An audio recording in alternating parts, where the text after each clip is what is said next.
Horror कहानियां थी। कौन थी वो? मैं 8 महीने की प्रेग्नेंट थी और अपनी डिलीवरी के लिए अपने मायके गई थी। माँ ने मुझे फोन पर बताया, घर के पीछे की तरफ जो खाली जमीन थी ना, वहां पर एक नया कमरा बनवा लिया है। इतने सालों के बाद जैसे ही अपने घर में कदम रखा, कुछ अलग सा लगा। माँ, ये घर के पीछे की तरफ नया कमरा बनवाने की क्या जरूरत थी? अरे बेटा, घर के पीछे दूर दूर तक खाली जमीन है। तेरे पापा को कई दिनों से लग रहा था कि यहाँ पर एक कमरा बनवा लेंगे तो ताजा हवा मिल जाया करेगी। अब तो ये सब छोड़ और चल जल्दी से दूध पी ले। माँ, मैं थोड़ी देर में पी लूंगी, आप सो जाओ। मैंने दूध का गिलास उठाकर उस खिड़की में रख दिया। पता नहीं कब आंख लग गई। अचानक से खिड़की के पल्लों के खड़कने की तेज आवाज आई।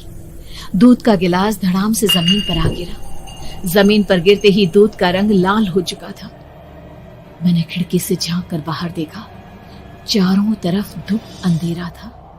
उस अंधेरे की तरफ से कुछ आवाजें आ रही थी, जैसे छोटे बच्चे आपस में खिलखिलाकर मस्ती कर रहे हो।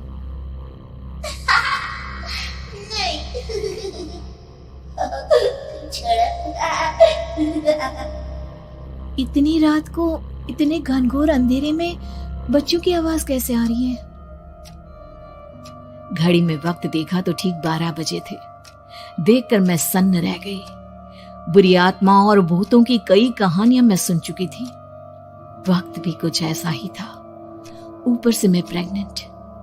सुना था कि ऐसे वक्त में अक्सर बुरी आत्माएं औरतों का पीछा करती है, तो क्या मेरे पीछे भी?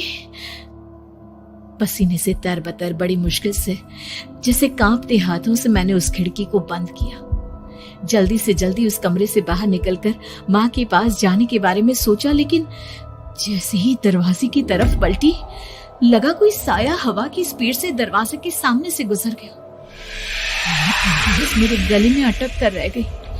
मैं जोर से चीख कर माँ को बुलाना चाहती थी, लेकिन वो आवाज खुद मेरे कानों तक नहीं पहुंच पा रही थी। तो माँ तक कैसे पहुंचती? खिड़की के पल्ले एक बार फिर तेज हवा के झोंके से धड़ाम करके खुल गया और पूरी ताकत से मैं चीख पड़ी। जानती थी मेरी चीख की आवाज सुनकर कुछ ही सेकंड में माँ वहां पहुंच जाएगी, लेकिन ऐसा कुछ हुआ ही नहीं। मेरा कलेजा डर के मारे फटा जा रहा था। आखिर माँ ने मेरी आवाज क्यों नहीं सुनी? इतनी गहरी नींद में तो माँ कभी नहीं सोती। ठीक पीछे खुली हुई वो खिड़की। मुझ में इतनी ताकत नहीं बची थी कि मैं पलटकर उस तरफ देख भी सकूं। हवा का एक सनसनाता हुआ झोंका उसी वक्त मेरे कानों से आकर टकराया। लगा जैसे किसी ने दबी हुई आवाज में धीरे से मुझसे कहा, चली जाओ यहां से। मैंने दोनों हाथ अपने कानों पर रख लिए और एक बार फिर ताकत लगाकर जोर से चीखने की कोशिश की। माँ! पापा! मेरी आवाज उस कमरे की दीवारों से टकराकर वापस मुझे ही सुनाई दे रही थी।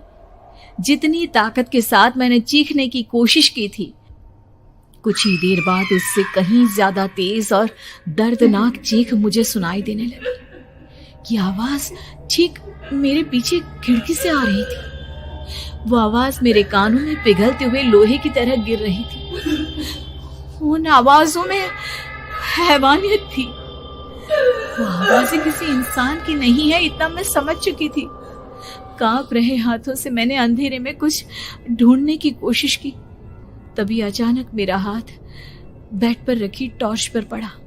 किसी तरह ताकत लगाकर टॉर्च का बटन ऑन किया, लेकिन ये क्या? सामने दरवाजे पर 3 छोटी लड़कियां खड़ी हुई थी। उनके हाथ में स्टील के चमचमाते हुए चाकू थे। मैं घबराकर लड़खड़ाई और पीछे की तरफ हटी, लेकिन तब तक वो मेरे पास आ चुकी थी। उनकी गर्दन टेढ़ी थी और उनके हाथों के वो चाकू मेरे पेट को निशाना बनाने को तैयार। मैं जोर से चीखी, नहीं, छोड़ दो मेरे बच्चे को, मत मारो, मत मारो, छोड़ दो मेरे बच्चे को। सोनाली, क्या हुआ बेटा? तू इतनी डरी हुई क्यों है? उठ बेटा, क्या हुआ? हड़बड़ाकर मैंने अपनी आंखें खोली। देखा तो दिन निकल आया था। माँ मुझे जगा रही थी। मेरा चेहरा पूरा पसीने से लथपथ था। क्या हुआ बेटा, तुमने कोई बुरा सपना देखा क्या? मैं अभी तक अपने पूरे होश में नहीं थी।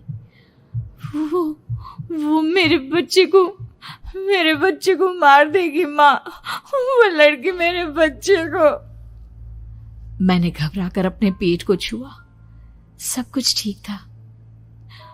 और वो दूध जो रात को यहाँ पर गिर गया था, उसका रंग लाल हो गया था। माँ ने हंसते हुए दूध का गिलास मुझे दिखाया। तुमने दूध पिया ही नहीं, पूरा का पूरा ऐसे ही रखा हुआ है। तुमसे कहा था ना सोनाली, सेहत के लिए लापरवाही ठीक नहीं बेटा। लेकिन मैंने तो सब कुछ अपनी खुली आंखों से देखा था। ये सपना कैसे हो सकता है?